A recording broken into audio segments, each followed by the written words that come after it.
بسم اللہ الرحمن الرحیم۔ السلام علیکم ورحمۃ اللہ وبرکاتہ۔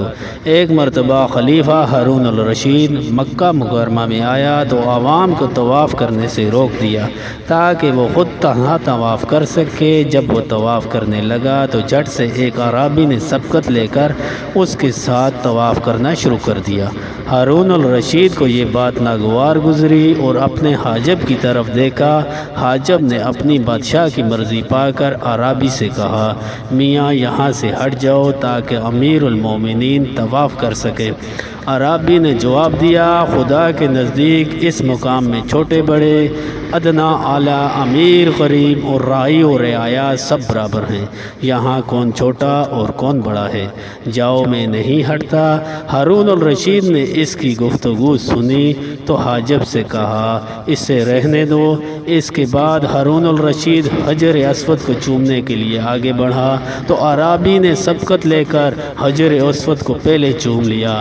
ہارون الرشید جب مقام حبری میں نماز پڑھنے کو بڑھا تو اعرابی سبقت لے کر وہاں پہلے نماز پڑھنی شروع کر دی۔ خلیفہ ہارون الرشید جب طواف و نماز سے فارغ ہوا تو حاجب سے کہا، اس اعرابی کو میرے پاس بلا لاؤ۔ چنانچہ حاجب گیا اور اعرابی سے کہنے لگا، چلو تمہیں امیر المومنین بلاتے ہیں۔ اعرابی نے کہا، مجھے ان سے کوئی حاجت نہیں ہے، پھر میں کیوں جاؤں؟ ہاں، اگر انہیں مجھ سے کوئی حاجت ہے تو وہ خود میرے پاس کیوں نہیں آتے؟ حاجب یہ سن کر غصہ میں آ کر واپس ہوا اور اس کا جواب ہارون الرشید کو سنا دیا۔ ہارون الرشید نے سن کر کہا، بے شک وہ ٹھیک کہتے ہیں، مجھے خود اس کے پاس چلنا چاہیے۔ چنانچہ ہارون الرشید خود اس اعرابی کے پاس پہنچے اور اس کے سامنے کھڑے ہو کر سلام کہا۔ اعرابی نے سلام کا جواب دیا۔ ہارون الرشید نے کہا، کیوں بھائی، اجازت ہے بیٹھ جاؤں؟ اعرابی نے جواب دیا، یہ گھر نہ آپ کا ہے اور نہ میرا، پھر مجھ سے اجازت کیوں اور کس لیے؟ اجازت دینے والا میں کون ہوتا ہوں؟ یہاں ہم سب برابر ہیں، اگر آپ چاہیں تو بیٹھ جائیں، چاہیں تو واپس چلے جائیں۔ ہارون الرشید اس قسم کی جرأت آمیز گفتگو سن کر حیران رہ گیا۔ اسے گمان تک نہ تھا کہ ایسی گفتگو بھی کوئی اس سے کر سکتا ہے۔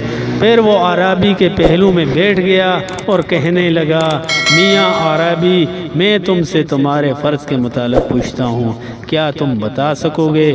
اگر تم اپنے فرض پر روشنی ڈال سکو تو میں تمہارا قائل ہو جاؤں گا۔ اعرابی نے جواب دیا، آپ کا یہ سوال معلم بن کر ہے یا متعلم بن کر؟ ہارون الرشید نے کہا، متعلم بن کر۔ اعرابی نے کہا، تو پھر طالب علموں کی طرح سامنے مؤدب ہو کر بیٹھو اور پھر پوچھو۔ چنانچہ ہارون الرشید مؤدبانہ طریقے سے سامنے بیٹھ گیا اور پھر فرض کے متعلق پوچھا۔ اعرابی نے جواب دیا کہ 1 فرض بتاؤں یا 5 فرض، 17 فرض بتاؤں یا 34 بتاؤں، یا 94، 40 میں سے 1 فرض بیان کروں یا عمر بھر میں 1 فرض کا؟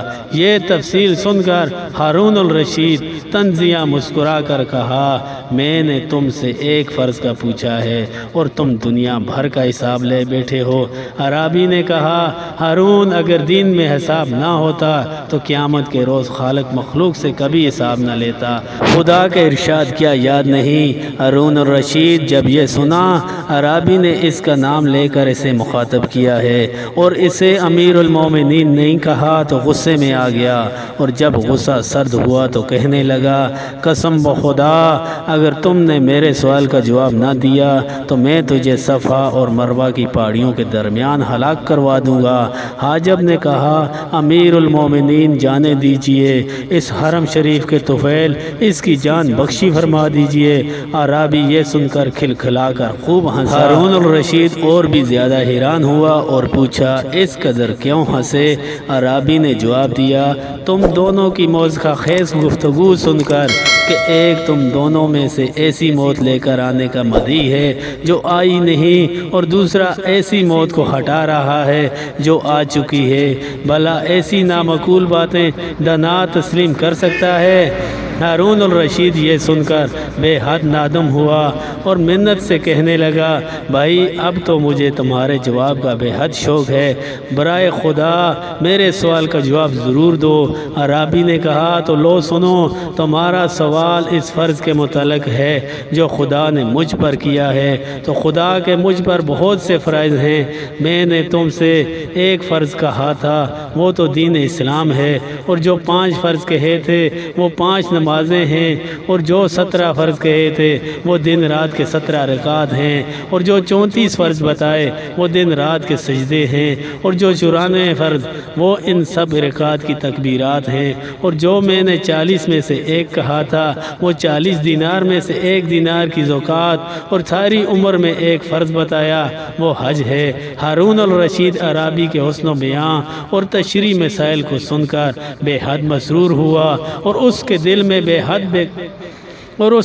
بے حد قدر پیدا ہو گئی۔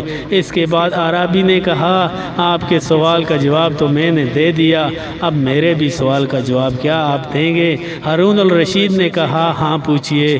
عرابی نے کہا کیا فرماتے ہیں امیر المومنین اس شخص کے لیے جس نے صبح ایک عورت کو دیکھا تو وہ عورت اس پر حرام تھی، ظہر کا وقت ہوا تو حلال ہو گئی، عشاء کا وقت آیا تو پھر حرام ہو گئی، صبح ہوئی تو حلال ہو گئی، اس کے بعد پھر ظہر کا وقت آیا تو حرام ہو گئی، عصر کا وقت آیا تو پھر حلال ہو گئی، مغرب کا وقت ہوا تو حرام ہو گئی، عشاء کا وقت آیا تو پھر حلال ہو گئی۔ ہارون الرشید یہ سن کر کہنے لگا کہ تم نے مجھے ایک ایسے دریا میں ڈال دیا ہے جس سے بجز تمہارے دوسرا کوئی نہ نکال سکے گا، تم خود ہی اس کا جواب دو۔ عرابی نے کہا امیر المومنین آپ تو بہت بڑے صاحب اختیار حاکم ہیں، میرے ایک معمولی سے مسئلہ کے سامنے عاجز کیوں آ گئے؟ ہارون الرشید نے کہا واقعہ یہ ہے کہ حق تعالیٰ نے تمہارا درجہ علم مجھ سے بلند کیا ہے، میری درخواست ہے کہ اس حرم شریف کی خاطر تم ہی جواب دو۔